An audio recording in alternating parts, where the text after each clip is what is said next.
भव्य आयोजन की दिव्य तैयारियां जारी। 25 नवंबर को लिखा जाएगा इतिहास।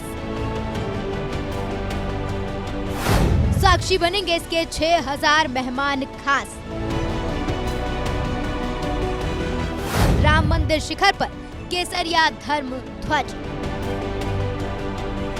देश और दुनिया में फैले करोड़ राम भक्त एक बार फिर उस पल के साक्षी बनने वाले हैं जिसकी अयोध्या में युद्ध स्तर पर तैयारियां चल रही हैं। एक बार नहीं बार बार उस कार्यक्रम का रिहर्सल हो रहा है।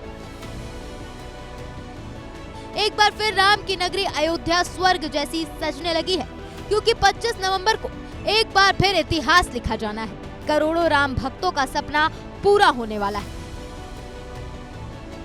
यूपी के अयोध्या में 25 नवंबर को होने वाले ऐतिहासिक कार्यक्रम को लेकर तैयारियां युद्ध स्तर पर चल रही हैं। मुख्यमंत्री योगी आदित्यनाथ खुद तैयारियों का जायजा लेने बार बार अयोध्या पहुंच रहे हैं, क्योंकि 25 नवंबर को देश के प्रधानमंत्री नरेंद्र मोदी राम मंदिर के शिखर पर धर्म ध्वज की स्थापना कर देश और विदेश के राम भक्तों को राम मंदिर पूरा होने का संदेश देंगे।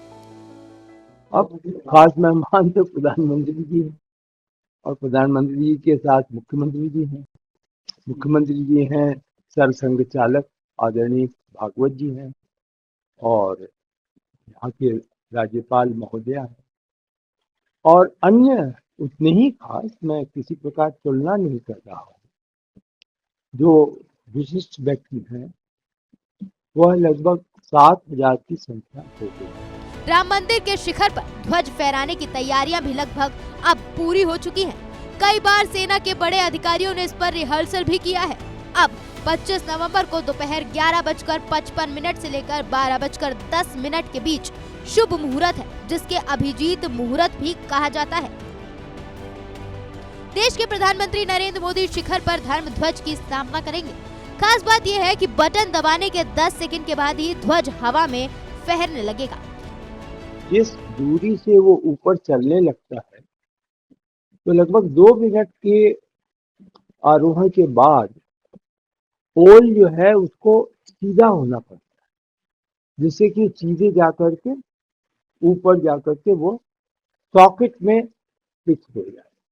उस समय ही सबसे बड़ी चुनौती है कि जब वो एक हॉरिजॉन्टल पोजीशन से वर्टिकल पोजीशन पे जाने लगे और स्ट्रेट हो जाए, तो वहां पे ये सारी व्यवस्था रोप है, इसको पुल करने के लिए मशीन लगाई गई है।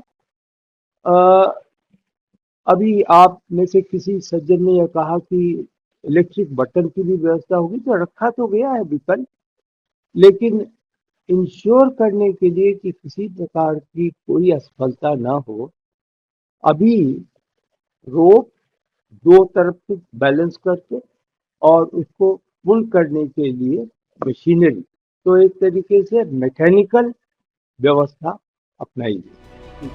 केसरिया रंग का खास ध्वज राम मंदिर में पहुंच भी गया है, जिस पर भगवान सूर्य, ओम और कोबेदार वृक्ष अंकित है। ये सभी चिन्ह सूर्य वंश का प्रतीक माने जाते हैं। ध्वज फहराते ही मठ मंदिर के साथ संपूर्ण सनातनी के घरों में घट घड़ियाल की ध्वनि भी सुनाई देगी। राम मंदिर के 161 फीट ऊंचे शिखर पर 42 फीट ऊंचा स्तंभ स्थापित किया गया है। इसी स्तंभ पर 22 फुट लंबी और 11 फुट चौड़ी केसरिया रंग की ध्वज की स्थापना की जाएगी, जो लगभग 4 किलोमीटर दूर से दिखेगा। बताया जा रहा है कि राम मंदिर में ऑटोमेटिक फ्लैग होस्टिंग सिस्टम भी लगाया जा रहा है। इसके अलावा ध्वज बदलने के लिए भी इस सिस्टम की मदद ली जाएगी। हालांकि ट्रस्ट ने अभी इस बात की पुष्टि नहीं की है, लेकिन हवा के अधिक बहाव के साथ केसरिया कलर का ध्वज 360 डिग्री पर घूम भी सकेगा। इससे पूरे कार्यक्रम में देश भर के लगभग 6 से 8 हजार मेहमानों को राम मंदिर ट्रस्ट के निमंत्रण भेजे जा चुके हैं।